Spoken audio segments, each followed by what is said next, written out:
టోజన్ అనే ఒక Zen master కథ.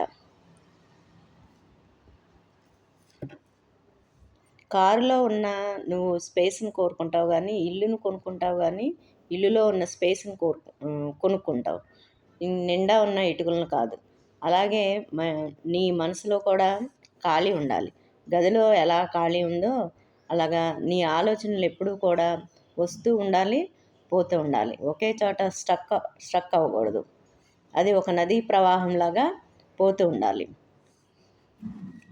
టోజోన్ అలా ఉండేవాడు. ఎప్పుడూ ఆడుతూ పాడుతూ ఏ ఆలోచన లేని స్థితిలో ఉండేవాడు. ఎవరిని చూసినా కూడా చూడనట్లే ఉండేవాడు. అసలు మాట్లాడకుండా ఉండేవాడు. ఆశ్రమవాసులు ఒకసారి అసలైన టోజన్ని బయటికి రప్పించాలని ఒక గ్లాసు బియ్యాన్ని కింద ఆయన వచ్చే దారిలో వేస్తారు. టోజన్ వస్తూ ఉంటాడు. సడన్గా బియ్యాన్ని చూసి అసలు టోజన్ బయటకు వస్తాడు. బయటకు వచ్చి బియ్యం ఎవరు వేశారు అని అరిసి దాన్ని తీసి మళ్ళా సంచిలో వేస్తాడు. ఆ తీసే క్రమంలోనే ఆ ఆలోచన మాయమవుతుంది. వేసేసిన తర్వాత మళ్ళీ ప్రశాంతమైన స్థితిలో ఉంటాడు. ఆ టోజన్ మాయమవుతాడు. ఆశ్రమవాసులు ఆశ్చర్యపోతారు. మనం కూడా అంతే. ఆలోచన రావాలి, ఇంప్లిమెంట్ చేయాలి, ఆగిపోవాలి. ఆలోచన ఎప్పుడైతే స్టాక్ అవుతుందో అది ఒక రాయిలాగా మారుతుంది. ఒకే ఆలోచన పదే పదే చేస్తే అదే ఓవర్ థింకింగ్.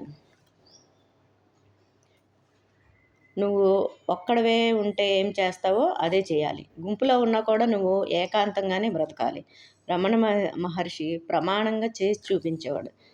గుర్తించేవాడు లేకపోయినా నువ్వు నీ లోపల నువ్వు ఏకాంతమే. నీ పని నువ్వు చేసుకుంటూ పోవాలి. అదే మనస్సు లేని ఒక మనసు, నీ స్థితి. అది నువ్వు ఆచరణలోనే చూపిస్తూ ఉంటే తెలుస్తుంది. He doesn't have any thought. ప్రతిదానికి దానికి ఇచ్చే విలువను దానికి ఇవ్వాలి. రెస్పెక్ట్ ఇవ్వకపోతే అప్పుడు నీకు తెలుస్తుంది. నీకు దేనికి ఎంత రెస్పెక్ట్ ఇవ్వాలో, దేనికి ఎంత టైం ఇవ్వాలో నీ ఆలోచన, నీ మనసుని తెలుస్తుంది. మనిషిని ఆలోచింపచేసేది ఆలోచనే. మనసును బంధింపచేసేది ఆలోచనే. మనిషిని ఆనందింపచేసేది ఆలోచనే. అది టోజన్ ఆలోచన లేని స్థితిలో ఉంటాడు.